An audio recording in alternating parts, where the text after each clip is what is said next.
would you believe differently if you were 10 times more confident right now?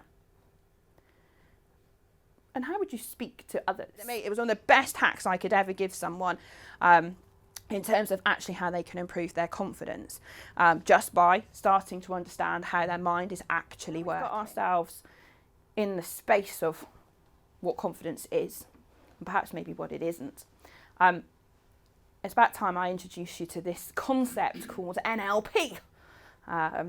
And NLP has been around since the 70s. It's been around. It isn't something that someone gives you, as much as you might like that at times. Someone make me feel confident. It doesn't work like that. It comes from within. That means you have control over it. That means you can change things. It's about learning to pull those levers to help you to become more confident. And we'll have a look at doing that. What you say to yourself directly impacts on your results. And then I'm going to apply some pressure to your wrist and see if you can resist that, okay, as I push down. And then we're going to do it again, but a different way. You ready? Yeah. Okay, so when you're ready, start saying, I can, I can, I can, I can. I can, I can, I can, I can. Okay, I can. good, good. Good job. Right, this time I want you to say, I can't, I can't, I can't, I can't. I can't, I can't, I can't. Oops, that was a bit easy, wasn't it? Thank you. Round of applause for Deb. Thank you very much. That, ladies and gentlemen, is the power of what you say to yourself. She said out loud, I can't, I can't, I can't, and her arm just disappeared.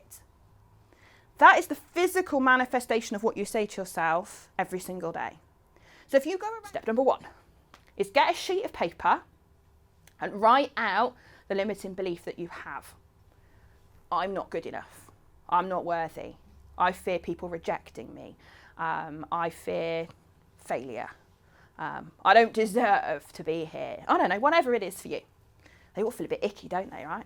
It's a bit like, ooh. Anyway, try. Try implies the possibility of failure. Shall we have a go? Yeah.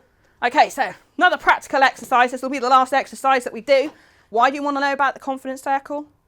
Because anytime you need confidence, all you have to do is imagine the circle and step into it, and you'll feel the rush of confidence. So it's an amazing, amazing technique.